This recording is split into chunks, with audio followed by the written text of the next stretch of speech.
No, it's not MM. I am not playing bad category. I am playing good category. Yeah, 80% doesn't use controller 3 anymore. I was thinking of doing it, but I don't want to spend much time on it, and it seems like the new setup is like not difficult, but you have to like put in some effort into it, and I don't want to put enough effort into it. So I think I'll not do it for now. Oh, the bounty, of course. When's the educational OOT content? I want to do it, dude, but there's so much happening. And I need to get back into Hundo. There's not enough time in the day. Yeah, stupid sleep getting in the way of time I could be using to do OOT stuff. Yes, new 100% will be very interesting to watch. I think so.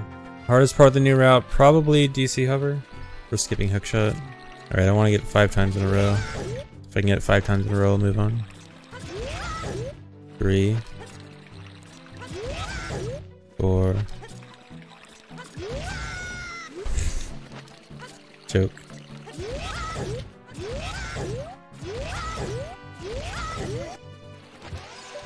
What? Okay, that sort of counts as 5, extra 6, I guess. No, dude, the 6th one choked.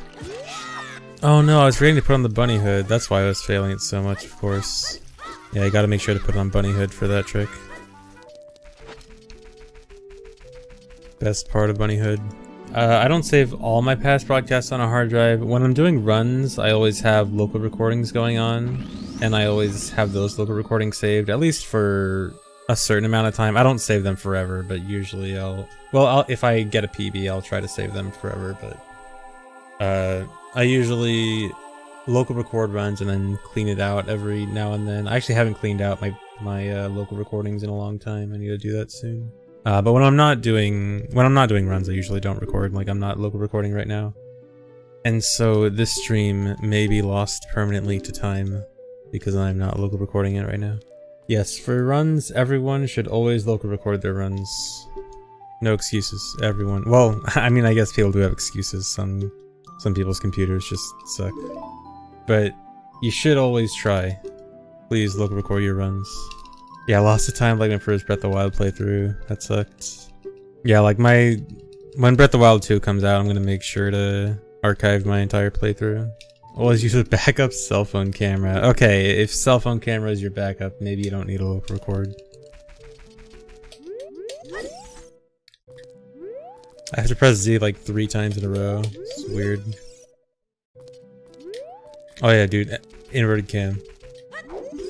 Oh, wait. Is this... Hold on. I think inverted cam might actually be the strat.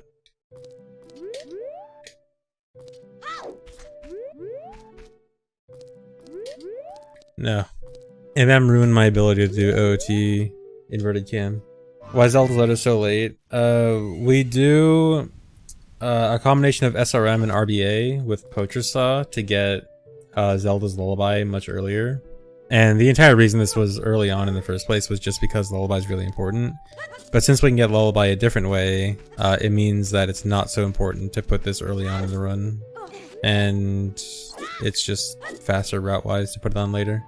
Because it means we can do one trip to Hyrule Castle. We can do everything in Hyrule Castle in one trip. We can do Din's Fire, Song of Storms, Waking Up Talon, and meeting Zelda all in one trip.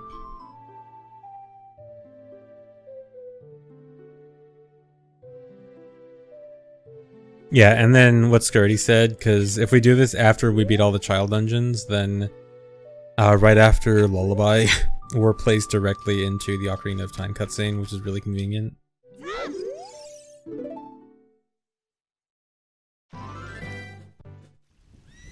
See, like that. It has been a very long time since my last normal playthrough of OT, but at the same time, there's not really a reason to. Like, I have done many normal playthroughs of OOT as a kid, but like, there's not really a reason to when you kind of have done it and know everything. What's the hex ID of Bunny Hood? I think it's like, I want to say it's like 2A or something. Here, I can check. So starting over here is 32, so this is 33, 4, 5, 6, 7, 8, 9, 10, 40, or wait. Yeah, this would be 40, then 41, 42, 43, and 44, 5, 6, 7, 8, 9, 50. Okay, 50. Wait, no. Poacher Salt's 50. No. This is backwards. I don't know. Shut up. Stop asking dumb questions. I'm pretty sure this comes first, actually. So I think this goes 32, and then I think this is like 33, 34, 5, 6, 7, 8, 9. So it should be 39. 39 in hex. What's 39 in hex? 27. So I was close. 2-7 instead of 2A. I was only a few off.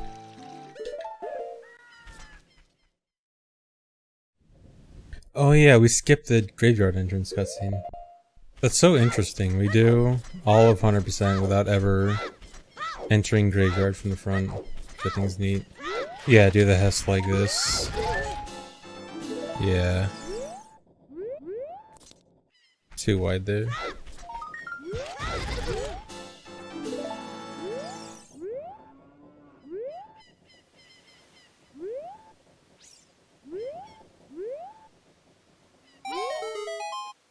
So cool. The route's definitely not set in stone. We're definitely still discussing ideas, but like it's solid enough that it's like worth doing runs of. Like some people are starting to do runs, and I'm like, I think I'm almost 2 runs. But a possible new route idea is being discussed that would change a lot more stuff. So it's entirely possible that it could change significantly again in the next few days. Okay, so would I consider Hessing the hardest mechanical skill to develop? It's hard to say exactly. Like, of the basics, like important stuff, I mean Hessing's probably up there, but at the same time I like sorta don't think it's that hard, but then I also sorta do. I don't know, it's kind of a weird thing to judge. I'm not really sure. It's probably up there. But I mean, these days, people are like learning Hessing pretty early on now. People start getting good at Hessing pretty quickly nowadays. But then there's also a difference between learning how to Hess and learning how to Hess really well.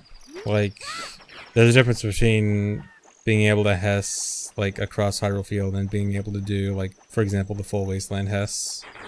Yeah, controlling it is the hard part. Trying to Hess on keyboard sounds fun. We're not using 000 for killing the Skulltulas because we're entering through the front entrance, as opposed to where we usually started at night, in the middle, like right after Epona's song. And so we're just not near it, so it'd just be super out of the way to go for it, since we're doing Lon Lon in a different order.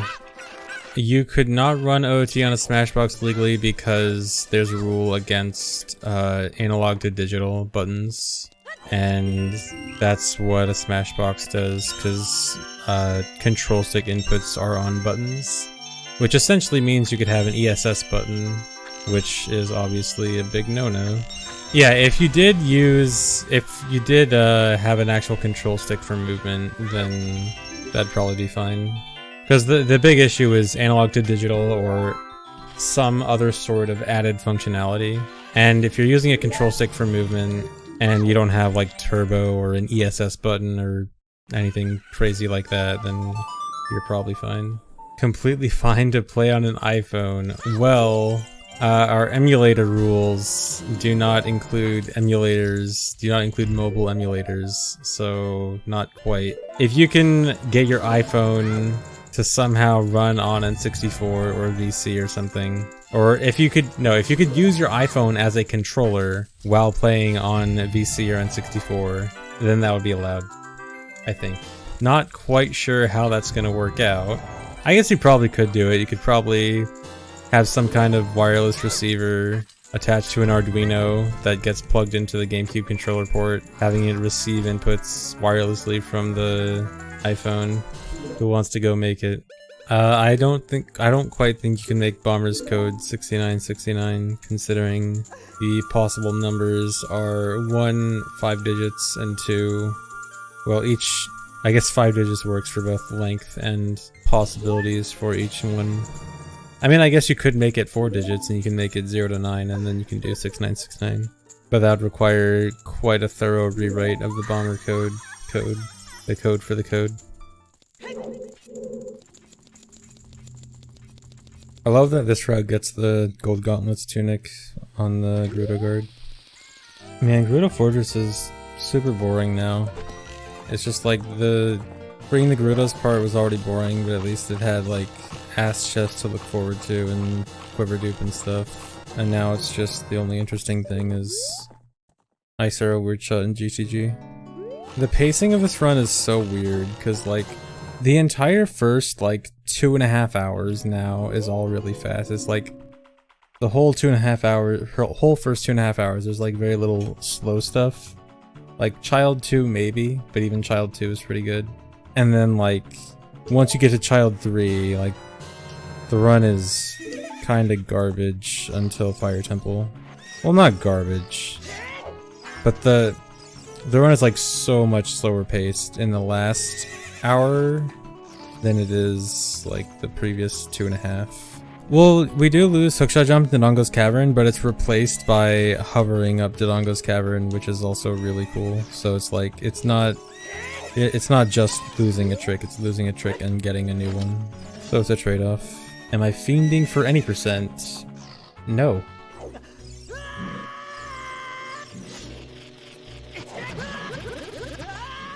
Sick. In my experience, based on averages, is it really 1 out of 10? Yes. In fact, if you know how in the highlight videos, Dry would always like put all the Dampe edits in, like show Dampe digging, doing all the digs in the highlight videos. At the end of 2018, he made a compilation of all the Dampes from all the highlight videos, so like basically all my Dampes of 2018. And someone decided to do some stats on it. Check the stats on the Dampe tries in that video, and they all almost exactly lined up with what statistics would say would happen. It was like average was 10 tries, forgot the other stats, but yeah, like it was statistically accurate. First try percent was roughly 10%. First try was the most common try. Here, let me see if I can find that comment. Okay, I don't know if this is exactly the comment, but it has some as part of the information in it, at least.